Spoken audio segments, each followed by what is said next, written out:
Di sebuah desa yang terpencil, tersembunyi di balik lebatnya hutan, ada sebuah rahasia yang disimpan oleh gemuruh air terjun. Ini adalah kisah tentang kesalahpahaman, tentang pengasingan, dan tentang seorang gadis bernama Nirmala, seorang gadis yang takdirnya terikat erat pada gemuruh air itu. Perjalanan hidup Nirmala ini membawa kita pada sebuah pertanyaan yang mungkin abadi. Bisakah sesuatu yang kita anggap sebagai kutukan terbesar dalam hidup kita, pada akhirnya justru menjadi sebuah anugerah yang tak ternilai? Kisahnya akan menjawab pertanyaan itu. Mari kita mulai kisahnya dari awal, dari sebuah tanda yang membuatnya terbuang. Jadi, di sebuah desa kecil, di mana seharusnya semua orang saling mengenal dan menjaga, hiduplah Nirmala. Tapi, ia tidak pernah benar-benar menjadi bagian dari mereka. Sejak lahir, ia membawa sesuatu yang berbeda, sebuah tanda, cahaya samar yang berpendar redup di telapak tangannya.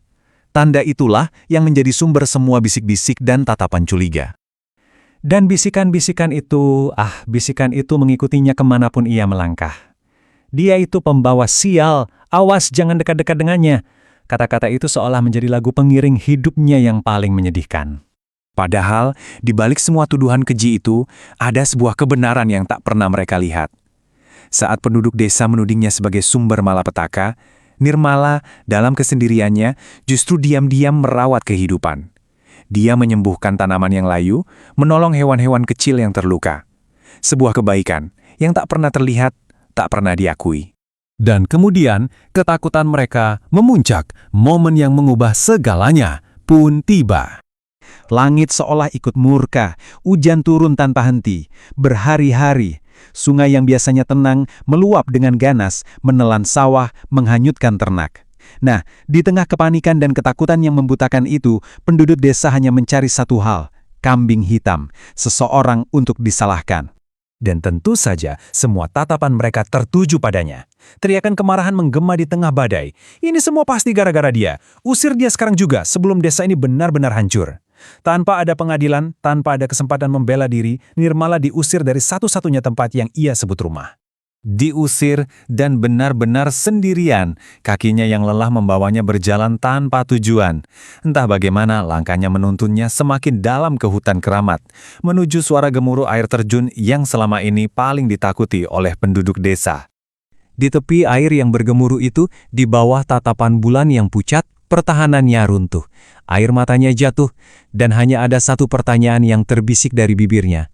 Pertanyaan yang sama yang telah menghantui seluruh hidupnya. Apa salahku? Tapi justru di titik terendahnya itulah sebuah keajaiban menantinya.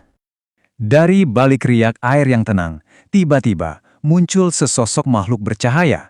Sang peri, sang penjaga air terjun. Di matanya, Nirmala tidak melihat ketakutan atau kebencian yang biasa ia dapatkan.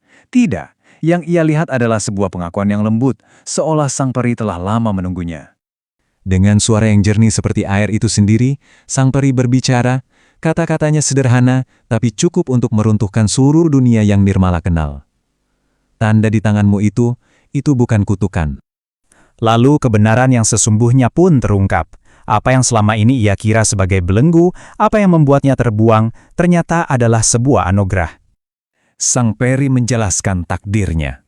Ia adalah seorang penjaga keseimbangan alam.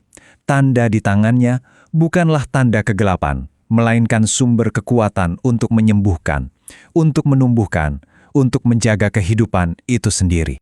Dengan pemahaman baru ini, Nirmala membuat sebuah keputusan. Dia akan kembali.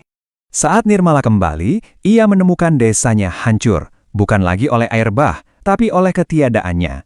Banjir telah surut ya, tapi meninggalkan tanah yang retak, kering kerontang, dan mati. Dan di wajah para penduduk desa, ia melihat keputusasaan yang sama persis seperti yang pernah ia rasakan dulu.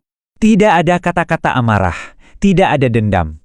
Dia hanya berjalan ke tengah desa, berlutut, dan menyentuhkan telapak tangannya yang bercahaya itu ke tanah yang sekarat. Dan keajaiban terjadi. Dari sentuhan tangannya, cahaya lembut itu menyebar, mengalir ke seluruh penjuru desa. Kehidupan seolah kembali ke tanah itu.